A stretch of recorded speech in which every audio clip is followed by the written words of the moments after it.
জানি আপনাদের অনেককেই রোজ ডালিয়া বানাতে হয়, তবে দেখুন তো রোজকার ডালিয়ার একটু অন্যরকম রেসিপি হলে কেমন হয়। আজকে আমি আমার স্টাইলে ডালিয়া করব। কড়া গরম করে সর্ষের তেল দিয়ে দিয়েছি। এবার 1 চামচ পাঁচফোড়ন, সামান্য একটু রাঁধুনি আর হাফ চামচ মৌরি, 2 শুকনো লঙ্কা ফোড়ন দিয়ে দিলাম। ফোড়নটা একটু পুড়ে যেতে দিই।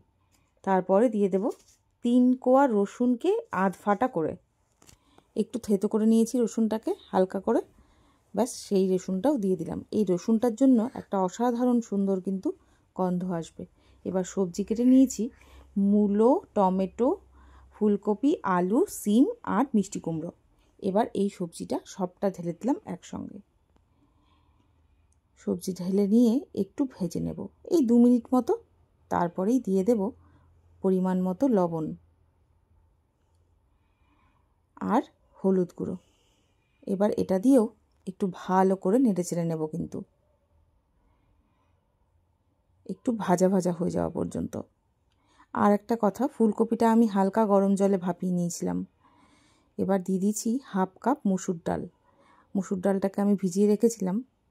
এবার বেশ মোটা মোটা করে কেটে রাখা বাঁধাকপির টুকরোগুলোকেও দিয়ে দিলাম। এবার এটাকে খুব ভালো করে ভেজে নিতে হবে। একটু সময় লাগবে ঠিকই, কিন্তু এগুলোকে একটু ভেজে নিলে এর টেস্টটা কিন্তু খুব ভালো আসবে।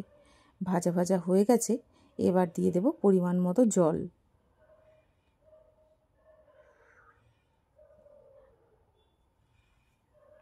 পরিমাণ মতো জল দিয়েও একটু নাড়িয়ে নেব।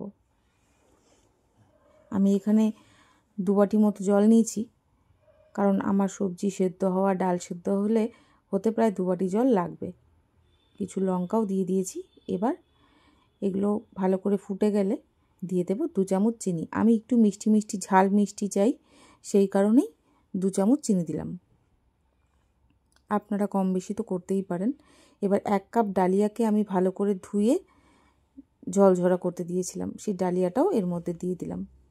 এবার ডালিয়া সেদ্ধ হওয়া পর্যন্ত অপেক্ষা করতে হবে।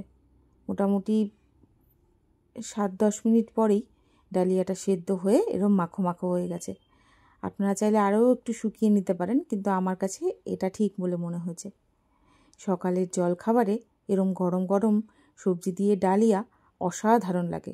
লাস্টে ওপরে একটু ঘি ছড়িয়ে নিলাম। ব্যাস রেডি। আপনারাও কি এইভাবেই ডালিয়া করেন? যদি না করে থাকেন, একবার অন্তত করে খাবেন।